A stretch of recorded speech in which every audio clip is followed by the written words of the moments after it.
Sa daan ang video ng Batu Peri kung saan yan ang tulay, the bridge that connects Batu Peri and Gabaldon, Laur first. So makikita nyo na yun yung famous na ginawang river resort dito sa Batu Peri, dito sa Laur. You can see cottages at papunta niyo sa Calabasa River, famous na river ng probinsya ng Nueva Ecija. So, dito na kami sa sikat na isang tourist spot din kung saan ang mga motovloggers ay palaging nandyan. Hindi na kami nagpa-picture dito kasi dati na kami pumupunta dito, pero yan yung bago nila. Parang landmark ng Gabaldon, isang picturesque na site din ng vloggers at mga pumupunta sa Dingalan. So ito yung daan, ito yung famous na yung daan na marami nagpapapicture at ito yung bali din itong book niyang magandang scenery itself. Napakaganda. Kita mo yung mga bundok ng Sierra Madre, talaga very rich pa rin ang vegetation. Ayan, we're traveling almost how many kilometers going to Bingalan. So ito na yung famous din na Tubinga River sa Gabaldon. At isa rin yan sa sikat na mga pasyalan dito, especially during summer. So makikita niyo yung bridge. At dito rin sa Tubinga yung sikat na mga binibenta nilang mga bato, yung pwede pang landscape sa bahay and then sa garden. Ayan. So dito nyo mabibili, I think 20 to 25 pesos per sack. Ayan. Then pumasok na kami na Dingalan. Welcome to Dingalan, Aurora. So gusto ko yung site dito kasi kita nyo naman napaka-refreshing na lugar. Makita nyo yung mga mountains, hindi lang mga trees, at hindi pa ganun ka traffic, hindi ganun ka crowded. So ayan lang ang picture, makikita ninyo. And then before we proceed to the beach, ayan, nag-lunch muna kami dito sa Padiland, isa sa sikat na eating restaurant dito sa Dingalan. At makikita nyo na nandito kami with my kids and my husband celebrating the post-father celebration. So chill lang kami kasi yung lugar talagang nakaka-chill. Ang lamig-lamig pa dito. Actually along the highway lang to. So we ate this gambas, shrimp, and then we have gising-gising, and then we have papaitan, of course. So picture lang kami dito while waiting for our food. Ayan, mga daughters ko. Makikita nyo naman na napakaganda ng lugar na to.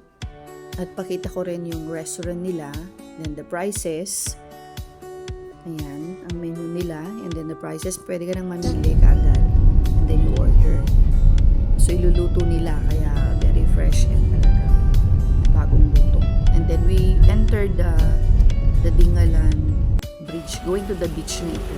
So nagpiesta pala sila dito, the recent days. So may mga banderitas dyan. Ayan, hinto muna kami sandali dito sa may bridge nila. Kasi overlooking yung magandang view dyan, yung scenic view dyan ng mountains. And then may river sa ilalim ng bridge. Ayan. And then, ayan, tuloy na kami dito. Going to the beach, makita nyo sa kalsada talagang ang gaganda, no? Ng kanilang lugar. Ayan. Yung mga pictures din ako, I captured the pictures, the road, yung way namin going to the beach. Ayan, we entered Matawe, at dito tabi-tabi ang mga resort. Kita nyo naman yung magandang bagong resort dyan. Ayan yung kanilang kalsada na yung iba hindi pa masyadong gawa. Ayan, picture kami dyan sa main daan. Ako lang pala. And then we entered the resort. Dito lang kami sa may Matawe. Simple lang yung resort dito kasi nagpahinga-pahinga lang kami. Actually, we did not bath. Di kami nag-swimming dito kasi nag-chill-chill lang kami dito. Papahinga-pahinga lang. I think 2 hours. We stayed 2 hours in this resort bago kami umuwi. Baga nag-rest lang kami dito. Yan, nagpa-picture. Kasi talagang picturesque din yung ano na ito. Mura lang dito. Kung pupunta kayo ng Dinglan, di naman kayo gaano magtatagal. Magadadaan lang kayo sa beach. Pwede na kayo dito. Actually, we rented the kubo only for 300 pesos. At kompleto rin, may mga CR sila. Yung may-ari kasi dito, taga Kabanatuan. Ayan, nagpaparent din sila dito ng place nila for staycation. Very affordable. I think nasa 1,500 lang yung kanilang room. Marami na yun, pang family mo. So, yung may mga bato dyan na pwede kayong magpa-picture overlooking the beach. Ayan, dyan lang kami. Sounds, nag-snack, alam mo naman ang beauty ng ate, puro selfie. Mga ka-selfie, eto tayo, 99% pictorial and 1% gala. Hindi swimming, gala. So, ayan, kasi I grabbed the chance to capture the moments in this picturesque beach resort. Talagang we enjoyed taking pictures, not swimming kasi napakainit pa dyan. Ayun yung daughter ko, yung bunso ko si Anne. So, picture lang dito sa bato. Ngayon sila mag-ate dyan ng picture. Ako naman natapos ako mag-selfie dyan. Ano pa lang dyan, low tide. Kaya kita yung mga photos ng shoreline. So, ayan, ang ganda ng beach nila. At, ayan, nag-ano lang talaga kami dito. Stay lang kami for I think 2 hours. Kaya hindi naman actually mag-swimming kasi nga medyo mainit pa. And then my husband na yan, paupo-upo kami dyan din. Picture. Talagang we captured every moment ng 2 hours na yan. At nag-snack. May tindahan din dyan dito sa yung may-ari. Then you can order. Pwede kayong bumili dyan mga snacks. Pwede nyo kutin habang i-stay kami. Nag-i-stay kayo dyan sa place nila. Ayan, meron din yan may camper van dito. I think nagpunta sila ng falls. Kaya meron dyan stop dyan na camper van. Yung family natin. And then ito, pauwi na kami after 2 hours kasi parang uulan na.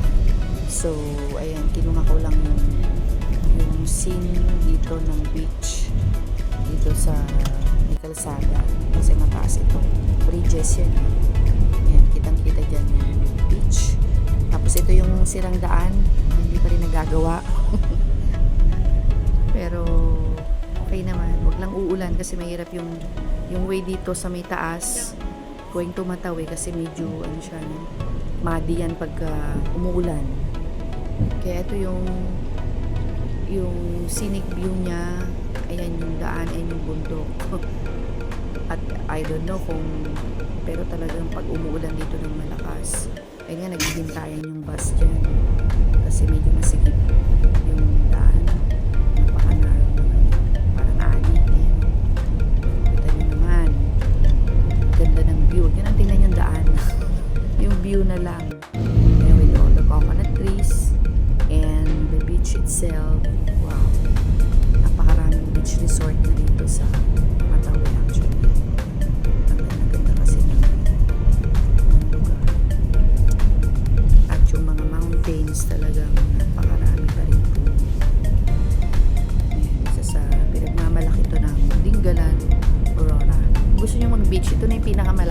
sa Nueva Ecija. Ito na. Mas easy way to go kung talagang sightseeing lang din kayo naman, or pwede rin mag-swimming, balikan pwede. Ayan ang beach resort dito, tabi-tabi na. Kitang-kita nyo dito sa may bundok nila may mga ginagawa dyan ng mga art ng mga bundok para di mag-iwan. Ito yung malaking bagong open na beach resort dito. Talagang nasa beach siya. Pag andyan ka, kitang-kita mo yung Lingalan Beach. Napakaganda. And then we traveled from that beach papunta kami sa bayan, and then we stopped dito sa I Love Butas na Bato Marker. Then yung isang nearby beach resort din, napakaraming parang Shardo Hills at parang coconut trees. Kaya I captured the video here.